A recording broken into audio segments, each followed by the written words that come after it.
Hey guys, welcome back to this episode of the Culmination. We're going to be talking about leadership and entrepreneurship. I think that there's lots of videos, lots of content that's out there, regarding this subject. But from my perspective, there's a couple of points that I think are really important, especially if you start looking at it from the point of view of am I the CEO of my life? Am I the CEO of my own company? Am I running it?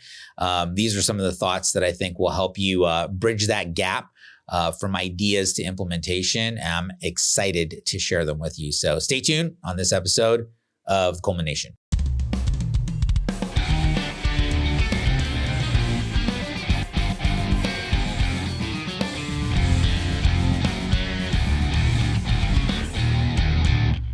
All right, so welcome back to this episode of the Culmination. I was thinking about when I first came into the realm of being an entrepreneur. I think that I'd always had the idea that I wanted to be an entrepreneur. I remember from being a kid, like running around and getting a job as the, newspaper delivery kid. And I wanted to build my own lemonade stands and sell candy bars at a markup. And I was always kind of like looking for little businesses as a kid. It was like you could sell these like little tchotchkes, you could order them and then sell them for a couple of bucks more or whatever. And they were just kind of stupid kid businesses or whatever. And I think that that's really important, by the way. Now that I'm a parent, we just had a baby girl and she's awesome. But, that's one of the things that I want to teach her is like, hey, you want to start a business? Let's sell some, lemonade in the neighborhood or, cookies or whatever the case may be. I think that teaching kids that concept of entrepreneurship and business ownership from an early age is something that definitely is going to serve them long term, because I know that my parents always encouraged it. It was never like I was going to be super wealthy selling lemonade, on the corner with my pals in the cold, rainy weather of Seattle. But still, it was going to be pretty fun. Obviously, we'll talk about all of the different things that got on the docket today about business ownership and entrepreneurship, leadership, and so forth. But I'll just tell you, I've been a business owner for 21 years, and had various different backgrounds working in corporate America. But when I started my business, I really didn't have any idea of what I was going to be doing. I didn't understand much in the way of finances. We own a financial planning firm and investment services and insurance services company, and we're doing a solid 8 figures in revenue as a business, and so it's been very, very successful. We've got offices all over the country, probably about 1,200 people in our organization, and we're continuing to expand. And, we actually tripled in growth in the middle of the pandemic. I mean, it was one of the most unbelievable things that I'd ever seen. It's like our team, we just managed to pivot in the face of adversity. And it was pretty incredible what we were able to accomplish. But, some of the things that we'll cover today is just going to show, okay, well, what was your thought process? What was your mindset? What were some of the things that you were, sort of exploring, books that you're reading and like, what was the way that you looked at stuff in order to be able to kind of give yourself some hope and know that you're on the right track? I mean, obviously there's no way that you can predict that, but we'll talk a little bit about, some of the things that I think helped me in order to make sure that I was doing my job as the CEO and making sure that we had a good vision and that we were at the right place at the right time in order to be able to build a successful business. But I think that, one of the things that is prevalent in society today is that people are not really thinking about the fact that they can be wealthy. And this is, you probably heard my episode on Tai Lopez. You should go, if you haven't watched that, go back and check that one out. But I think that people today just don't think that it's possible. I think that we're conditioned by society in order to be able to think that being wealthy is not something that is within our command or within our grasp. And I think that nothing could be further from the truth. If you decide that you wanted to, find and fulfill a need and the fact that there's some problem that you want to solve, I think going out and finding that solution, whether it's simple or complex, whether you have some skill or you don't, I think that it's important to try. And I think that that's the only way that we learn is by trying. You get the information, you realize, okay, I failed at that. What's a way that I can course correct and become more successful in the next endeavor? And I think that that's the heart of entrepreneurship. But, I was reading a book, and the book that I read, and I'd highly, highly recommend this book, is a book called Speed Wealth by T. Harv Eker. Okay, if you haven't read that book, it is phenomenal. And it's funny because it's not really one of his more, I guess, famous books. If you know who T. Harv Eker is, he wrote a book called The Millionaire Mind and, or The Secrets of the Millionaire Mind. Great book as well. But this particular book, I remember I went to a workshop, seminar, and they gave it away. It was just one of the giveaway books. And I'll be honest with you, Speed Wealth was one of the books that absolutely changed the way that I think. It changed my life. I think it is a very, very good book. I think you might be able to buy it from Amazon, but the last time I checked, it was kind of like a giveaway, and you have to buy it from like eBay or used bookstores. But by all means, if you look it up and you find it on Amazon, go for it and pick it up. It's a great book. But one of the things that he talks about in that book is the concept. There's a couple of concepts. The number one is, just being in a position to be wealthy, and the fact that a lot of times building wealth is based upon learnable skills. So if you see people that are super wealthy and, you go, man, that person, they're so lucky. First of all, you got to put that out of your mind. Most of the time, luck is just hard work. to the people that are lucky, it was really hard work and, positioning themselves to be in the path of success. And sometimes people, again, if we're conditioned to be in our jobs, I had a lot of people that, when I started my own business, they were real negative about it because it was like, look, that you're thinking outside the box. There's that old example of the crabs. I might have referenced it before, but it's like crabs. You put one crab in a bucket, just reaches up, pulls itself out and runs away. You put two crabs in a bucket, then the other crab that's in the bucket pulls the other one back down. And I think that people are sort of similar in that regard. So I had this, sort of negative, influences around me that were kind of like, why are you starting your own business? You already have a good job. Why don't you stay where you're at? You shouldn't be really changing, like not at this stage of the game. You're pretty comfortable the way things are. And, and I think that, I've heard that saying that, the enemy of great is good. And so I was like, yeah, absolutely. It's like, and I'll be honest, when I first started my own business, it was like very scary because you're starting from zero and you've got to make something, and find out, well, what's needed and what's my skill set, and you make mistakes and how am I ever going to make those things again? But, in reading that book, Speed Wealth, there was one thing that he talked about, which is, the difference between change and quick change when it comes to opportunity. So it's like, if you are willing to change, you can wind up becoming wealthy. But if you're willing to change quickly, you can become wealthy quickly. And so what does that mean? Well, I think it's really just immersing yourself and really being committed to whatever it is that you want to be able to do business-wise. And so there's a belief that I think plagues us all, in that we think, well, becoming wealthy is not feasible. And especially it's not feasible for me. So the first thing that you have to change is you have to go, well, you know what? Becoming wealthy is feasible. And you start looking at ways. Well, maybe it's through, real estate. Maybe it's through this investment. Maybe it's through hard work. Maybe I've got a skill set that's, I'm really good at cooking something or whatever. And you want to open up your own restaurant. I mean, you could possibly do that. It's not the greatest business, but the fact is that you have to make the decision that becoming wealthy in your lifetime is feasible. That's the first decision that you have to make. And then you have to say, well, you know what? Becoming wealthy is feasible for me. Because a lot of times people say, well, it's good for that person. Like that's a good opportunity for that person, but that would never work for me. The second that you think that, you already, you've got, one foot in the puddle of failure, like you want to make sure that you're thinking, you know what? I can be successful. Like anytime that I hear someone that is telling me about how they became successful and these were the successful things that they did, the reflex is to say, I can't do that. That's not feasible for me. Every time I hear someone say that, I say, oh, they're talking to me. I should implement that. I should put that into action.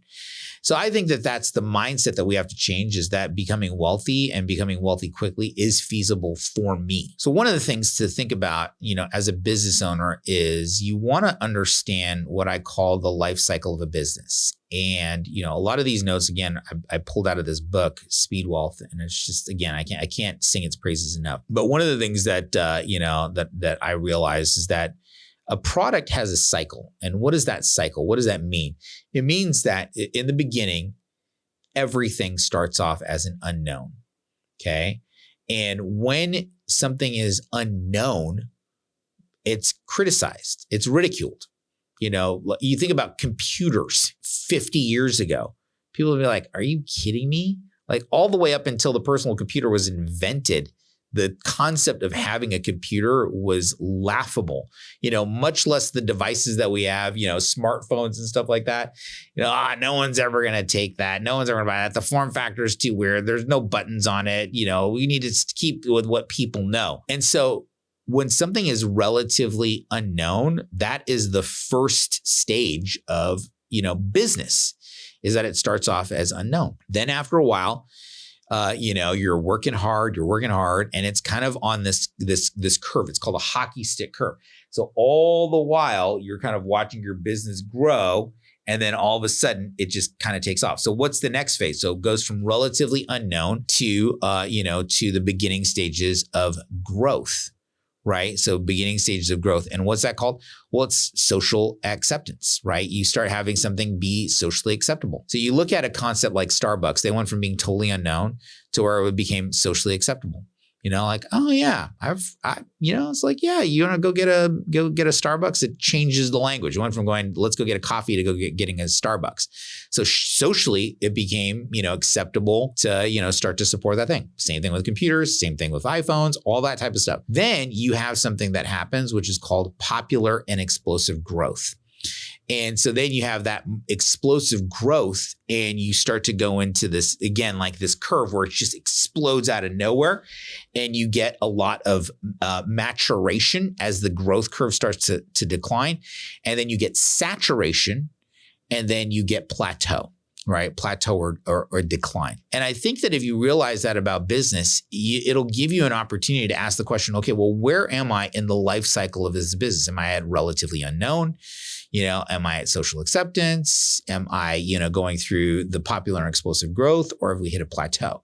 Right? Have we gone into saturation and now we're plateauing and it's kind of leveling off? Now, one of the things is that a business always has the opportunity to reset itself and grow again. And I think that is something important to think about, is like, you can see businesses have new life all over again. And there can be multiple phases where there's a popular and explosive growth, which I think is exciting, because this is where you take, an old idea and, bring a different concept or take or revolutionize that idea and redistribute it with, sort of a fresh approach. I think that that's something that, a lot of people sort of discount when they're going through and, creating a new business. Okay, so now that you understand, sort of the growth curve of a business, one of the things that I think that's important is to understand the formula, for making money. And this is something that I've applied to, various businesses that I've owned. But, this is a very, very simple concept in economics, is that if you want to make a lot of money, you have to have something that has a demand. So the question to ask yourself is, the business that I'm going into or that I'm in, is there a demand for the product? Right? Or is there a demand that can be created? So that's the first thing, is demand. So demand plus the next thing is supply. Am I the person that's going to be able to supply those solutions for the demand that has been created? The next thing that you want to understand is there going to be a quality solution that I can provide for that? And then the next piece of that formula is quantity.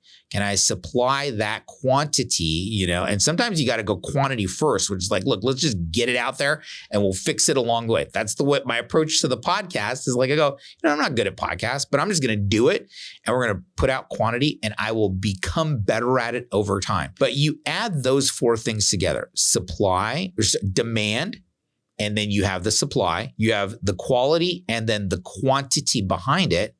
That's going to wind up adding up to money. So in anything that you're doing, whatever the business is, whether it's, business coaching or ice cream or, building furniture or, financial stuff or whatever, if you have the demand plus the supply plus the quantity plus the quality, it will equal money. Okay. It'll be equal income. So, and if you want to be paid the best, then you should be the best in that industry. And the great thing is if there is competition, you can always look around and see, oh, who are the competitors and what are they doing and how can I step up my game in order to be able to improve? So now that you kind of understand, the life cycle of a business, and you also understand, the formula for making money, with supply and demand and so forth. One of the things that I want to talk about is just sort of the four qualities a business structure should have, like any business structure. So the first thing that you want to do is you want to understand, is my business going to support rapid growth? That's number one, right? If you want to have a business that's scalable and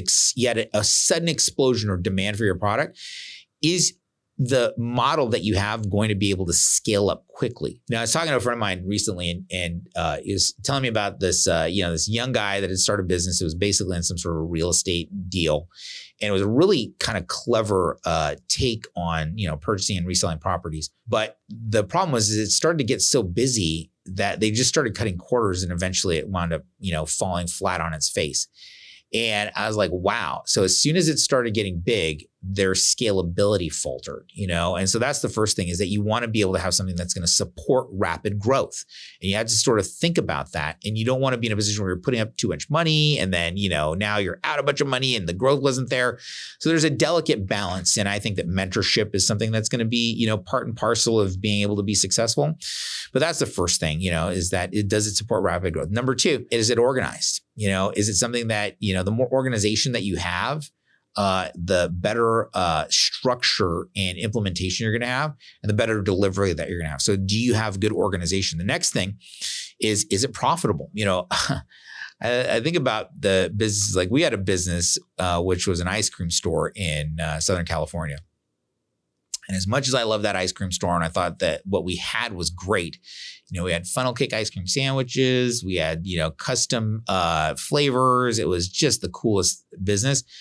The profit margins were remarkably thin. There's only so much, even you have the best ice cream in the world, there's only so much that someone's willing to pay for a cup of ice cream or, a funnel cake ice cream sandwich, right? And so that's the thing is it profitable? And that's something that I think a lot of business owners have to become real with themselves, is like, is what I'm doing profitable? And it always just is like, okay, can I reset my thinking and see how this can work it from a different angle?